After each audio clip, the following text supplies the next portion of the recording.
con un libro sobre la polémica entre Piaget y Vygotsky, ¿sí? Que se llama Alegato contra una falsa oposición, digamos. La enseñanza y el aprendizaje escolar, dice. Alegato contra una falsa oposición. ¿Por qué habla de alegato contra una falsa oposición? Porque hubo una época, hace años, que se discutía, digamos, las investigaciones de Piaget como contrapuestas a las investigaciones de Vygotsky. Como que Piaget pensaba en lo individual y Vygotsky pensaba en lo social. Como si fueran dos cosas totalmente distintas. Y en la segunda parte del artículo tiene una definición respecto de lo que para ella es enseñar desde una perspectiva constructivista, es decir, considerando al alumno como un sujeto. ¿Está bien?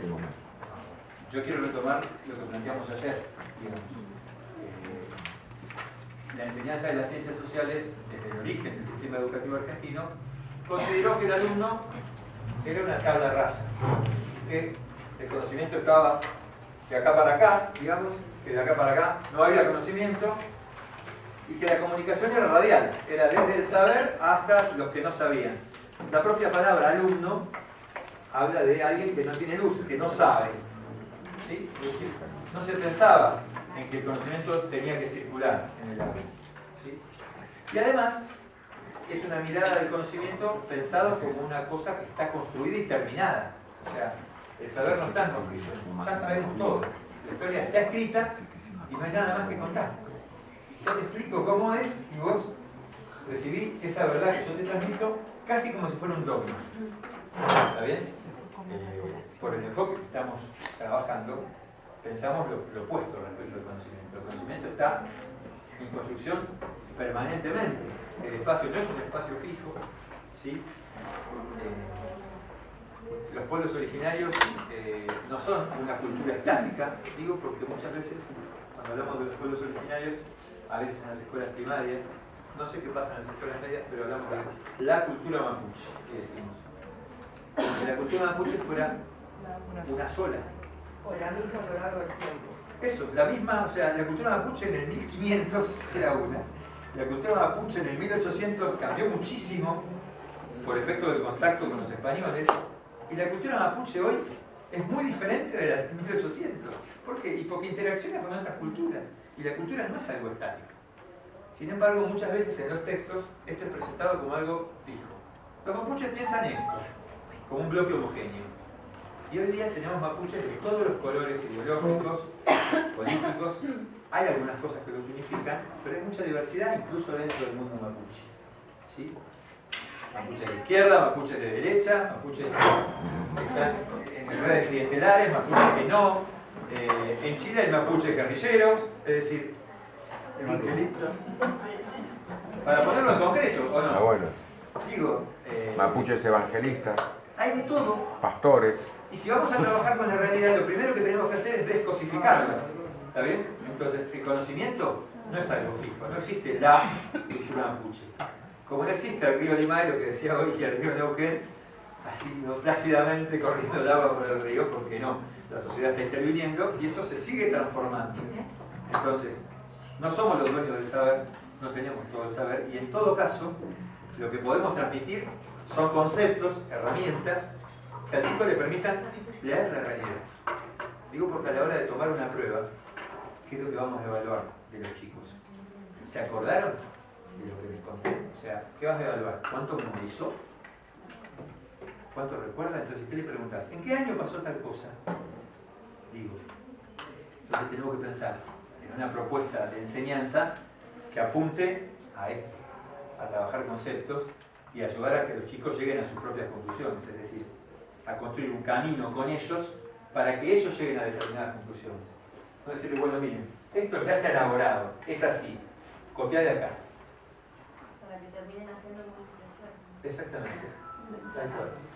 Entonces, una pregunta muy importante, me parece a mí, a hacerse cuando yo planifico una clase, es pensar, bueno, de estos 40 o 80 minutos de clase, ¿cuánto tiempo están copiando? ¿Cuánto tiempo me están escuchando a mí? ¿Cuánto tiempo hablan los alumnos? Digo, ¿tienen la palabra? Para decir lo que quieran.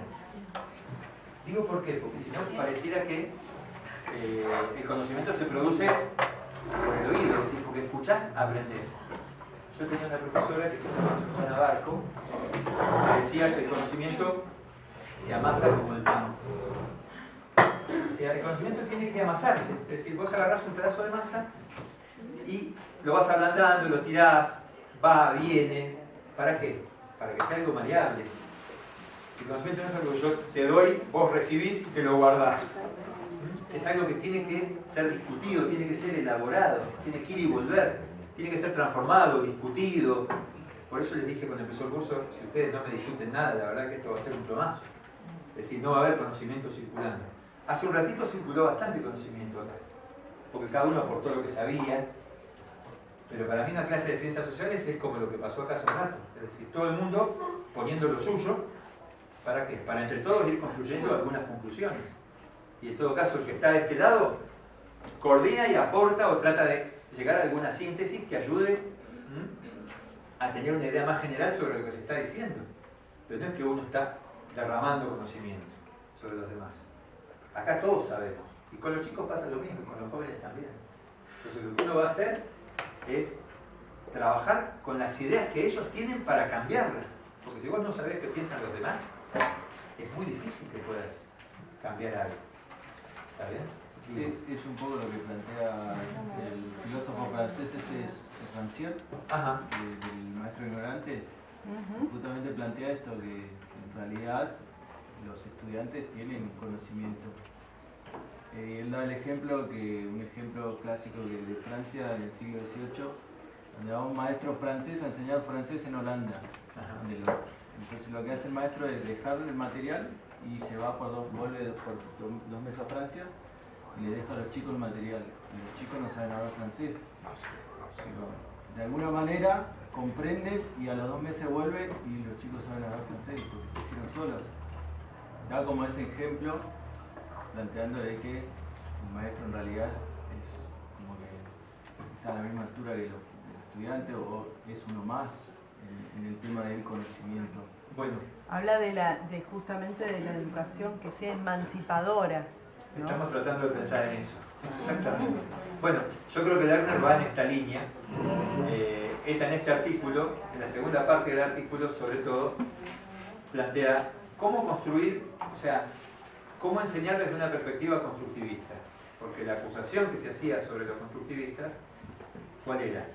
Vos dejás que los alumnos construyan solos el conocimiento. ¿Cuál es tu trabajo entonces? Si los alumnos construyen el conocimiento. Digo, a ver, si saben, ¿para qué estás vos? Tu trabajo no es enseñar. ¿Qué es enseñar entonces? Desde esta perspectiva. Esta es la discusión. ¿En qué consiste enseñar permitiendo que los alumnos construyan el conocimiento? Bueno, esta es la respuesta que da Lerner. Y ella lo que contesta a esa pregunta que para mí es clave para hacer una educación del tipo emancipadora es lo siguiente. Lo primero que plantea, lo tenía en el Prezi, pero no logramos hacer andar el aparato. Dice, enseñar es plantear problemas.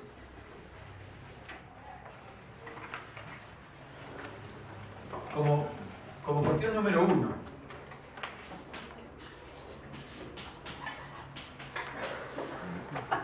¿Por qué me parece tan importante este primer punto? Porque cuando uno planifica, muchas veces piensa, los mapuches, y hace la lista. Dice, bueno, yo digo los mapuches, ponele que hago una planificación de los mapuches. ¿Cuáles serían los contenidos ahí? Título de planificación, los mapuches. ¿Qué iría dentro de eso? Territorio, A ver, Ubicación geográfica. ubicación, Lenguaje. territorio, ¿qué más? Los recursos que hay en el territorio. Los recursos, Que hay en el territorio. ajá, territorio y recursos, El lenguaje. lenguaje, ¿qué más? historia. Cultura. A ver, podríamos seguir toda la mañana, porque todo. Decimos los mapuches y hacemos la lista y es todo. La pregunta es, ¿este enfoque a dónde nos lleva?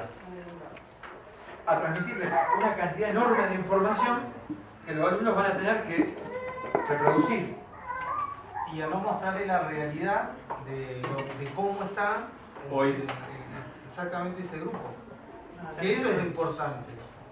Por ahí mostrarle incluso hasta la normativa de las instituciones, por ejemplo, tanto la nacional como la provincial, cómo, a ver si nos amparan o no, cuál es la problemática actual. Porque eso está bueno que lo sepan. Pero es como me parece a mí. Es que no es que no lo tengan que saber. Claro, pero es que, digamos, tenemos que ir más allá de eso. Mucho más allá. Bueno, la pregunta es cómo superar este enfoque. Cuando se visibiliza todos los días. Claro. ¿No? El tema es que esto es lo que muchas veces se hace a la hora de planificar. A ver, la Patagonia, provincias que la integran, ¿no? Relieve, clima, historia, ¿no? Información, información, información y más información. Fragmentaria, además. La propuesta es empezar a enseñar a partir del planteo de problemas. Por eso Lerner dice que en primer lugar, enseñar es plantear problemas. ¿Por qué? Porque plantea romper con el contrato didáctico que no está escrito, pero que funciona muy fuertemente. Que ir a la escuela es para cumplir, ¿sí? Para tener un título, para recibirse, no es para aprender de verdad. Si vos planteas un problema, estás planteando una ruptura completa del contrato didáctico. ¿Por qué?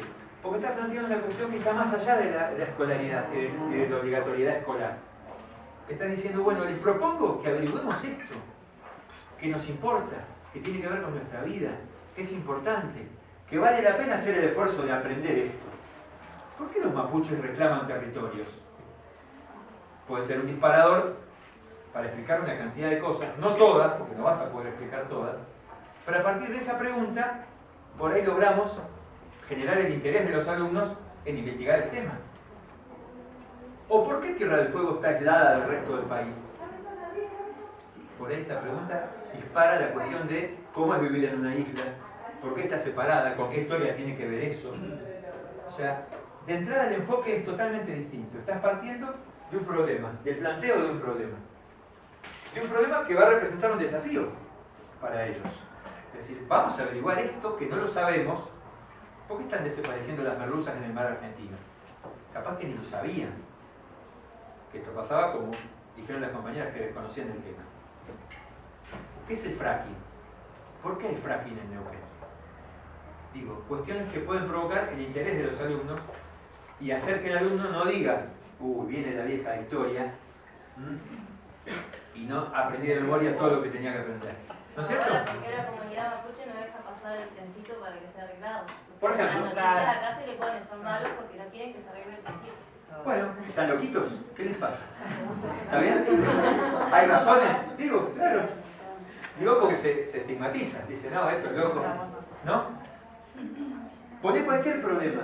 Pero a partir del problema y de explicar las causas, como trabajamos hace un rato, cualquiera de esos problemas puede servir para disparar un recorte de la enseñanza. Pero lo primero que estás haciendo es rompiendo con la lógica de yo te voy a decir cómo son las cosas. Tato tenía una frase que decía, José, yo te lo explico. ¿Te acuerdas? José, yo te lo explico. No sé si lo escuchaban a Tato, muchos ni lo conocieron, a Tato Bores.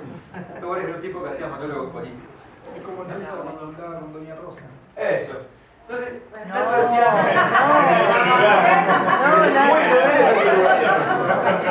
Pero Tato tenía un personaje que decía, José, yo te lo explico. Es como que yo te la voy a contar cómo es la verdad. Vos lo único que tenés que hacer es repetir lo que yo te digo, porque yo tengo la posta. Entonces, en la enseñanza de las ciencias sociales podés hacer dos cosas. Una, es decir, bueno, miren, la realidad es esta, yo te la cuento, esto después yo te la explico, yo te cuento, pasa esto, no hay salida, los productores se mueren de hambre, se van, es lo que decías vos, ¿sí? Y no hay forma de modificarlo, porque esta es la realidad. Así que, aunque no lo digamos, lo que estamos diciendo es, adaptate a esta realidad, porque es esta y no se puede cambiar, ¿sí? Entonces yo te cuento cómo es, vos acomodate a esto. Son lógicas distintas. O plantear un problema, ¿por qué cortan el trencito y no lo dejan llegar a Esquel? ¿Será que están enojados? ¿Por qué están enojados? ¿Qué les habrán hecho para que estén tan enojados? a buscar causas, a pensar en el atrás para comprender el presente, vuelvo a lo que trabajamos ayer, ¿sí? Y a romper ese contrato de estoy acá bancándome la vieja historia porque no me queda otra. Entonces, si planteas un problema, rompes con ese contrato tradicional de la lista de contenidos, ¿sí? De la información. ¿Para qué? Para centrarte en los conceptos que permitan explicar, que es lo que estuvimos haciendo hasta hace un ratito. ¿Sí? Para eso tenemos que corrernos completamente de dos lugares. Primero, del lugar de que nosotros sabemos todo. Olvídalo. Sabemos algunas cosas y muchas otras no las sabemos. Entre otras cosas porque hay cosas que sencillamente no se saben, porque el conocimiento no está terminado. Segundo, que del otro lado no hay conocimiento.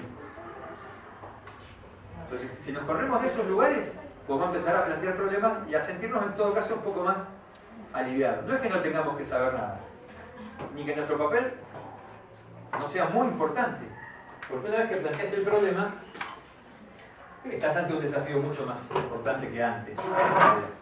Porque tirar información es fácil, plantear problemas es bastante más difícil. Pero además, de esa manera también creas el ambiente que vos charlabas ayer, el ambiente de participación de los chicos, ¿no? Y porque les tomás importancia a los saberes previos, a los saberes que ellos tienen incorporados. Entonces, de esa manera ellos dicen, ah, bueno, no, yo algo de esto sé, puedo hablar. Estamos hablando de algo. Claro, entonces de esa manera me parece a mí se crea este ambiente que decíamos ayer. Si vos no creas, no lográs, esto es difícil de explicar, pero es algo que se logra con los años de docencia. Si vos no creas un clima de que se puede hablar, de que te podés equivocar, podés decir lo que te parezca, y nadie te va a sancionar por eso, es difícil.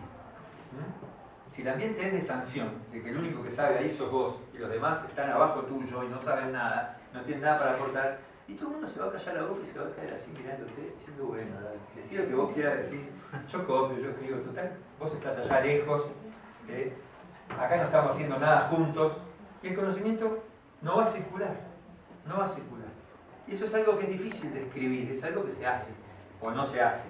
A veces lo lográs, hay grupos más fáciles, hay grupos más difíciles, no estoy diciendo que sea fácil, plantarse frente a un aula hoy, pero en todo caso me parece que es mucho más productivo. ¿Sí? Lo que pasa es que al plantear problemas te encontrás con un desafío más importante. ¿Por qué? Porque vos tenés que saber primero el tema que estás planteando para plantear un problema. Y en segundo lugar, tenés que ofrecerles vos a los alumnos, que es lo segundo que dice Lerner, toda la información necesaria para que los alumnos vayan resolviendo el problema que les estás planteando. ¿Está bien? Vos estás planteando un problema a resolver. ¿Por qué los mapuches reclaman territorios? Bueno, vos tenés que haber elaborado el mapa conceptual con la explicación a por qué reclaman territorios y con los conceptos que te interesa trabajar en ese recorte. Porque el otro peligro es que al plantear un problema, la clase se transforma en una mera charla. Bueno, hablemos de los pueblos mapuches, que los sacaron de las tierras. Y también tener en cuenta las especialidades y en cuanto a dónde se abordan estos problemas. De repente te pones a enseñar, o no enseñar, ¿no? Pero sí a generar un clima en donde haya participación y en donde la información circule. También hay dos posturas y tienen que ver también con la postura que los chicos ya traen de antemano, que a veces es muy distinta a la que nosotros traemos. Entonces, ¿qué interpretan ellos de esto, ¿no? De esto que nosotros podemos estar contando como una verdad? Es interesante. El tema de los pueblos originarios me parece un tema muy interesante para charlarlo, más en los pueblos chiquitos, donde no reconocen su existencia ancestral y desconocen totalmente su historia, entonces toman el discurso desde el lado de los intereses municipales. Entonces, cuando uno se para de este lugar a plantearle esos problemas, es como, no, usted no entiende nada. Bueno, hay que pensar los contextos. No está la compañera de ayer, la que no quería dar su posición. No, sí. No, pero estuvo hace un rato. Estuvo hace un ratito. ¿No? Que decía que bueno, que ella no va a decir cuál es su posición, porque el contexto era muy difícil en su lugar. Y puede ser, uno tendrá que pensar cómo hace esto en distintos contextos, ¿no? Recién hablamos con las chicas que acá habemos gente de distintos niveles, ¿no? Y que trabajamos en distintos contextos. Así que cada uno adapte esto a la realidad que le toque. Pero en todo caso, lo que tenés que hacer después es ofrecer información.